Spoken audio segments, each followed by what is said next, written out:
So if we see that commercial Babylon is symbolized of the corruption of mankind through Eve, then what is ecclesiastical Babylon? Ecclesiastical Babylon is symbolized as a woman too. And you're already familiar with it.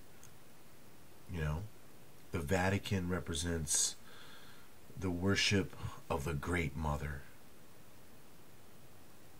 the Queen of Heaven, who they would present to you as Mary. But in reality, we know it as Ishtar, as Isis, even as Lilith, and then the list goes on. So that is ecclesiastical Babylon, is another symbolized female. This female, we'll just say, is Ishtar. So this queen mother that represents, you know, the empire of the city is seeking to remove this unnecessary apple from its eye. You know, it has not been able to corrupt mankind through seducing Eve. So it's now going to get rid of the shadow of the material, because it seeks to get rid of all of those that it couldn't corrupt, that it couldn't pull over to its, its new age philosophy. You know, all about we are gods in this coming golden age. Of course, the worship is going to have to be included of their fallen prince. Anybody thinking that's not a part of the deal is mistaken. They literally are religion. All you guys that are saying and talking down all about bad about religion, that you're all down with this new age stuff because it ain't about religion, you're oh so wrong. That's where religion comes from. It's being held up by them. They're all about tradition.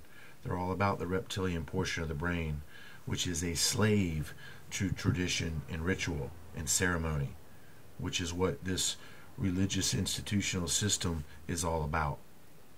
So that's exactly what ecclesiastical Babylon is. It's Ishtar, represented in symbol. And as we see, commercial Babylon is represented perfectly here as the corruption of man through this corruption of Eve. Now, this symbol is going to come into play because it's going to tell you the same thing that I'm showing you. It's going to show you right here. What's that showing you? Well, it's obvious. It's showing you something that looks real similar to a spider's web, something that looks real similar to what we looked at as lightning bolts, you know, but it's also showing you an eye. It's showing you a darkened eye, an eye that has been shadowed with this spider's web that's been woven.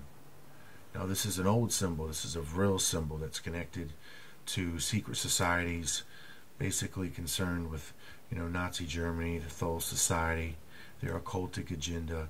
This is basically where the Nazis get their philosophy from. It was already in place before they rose to power.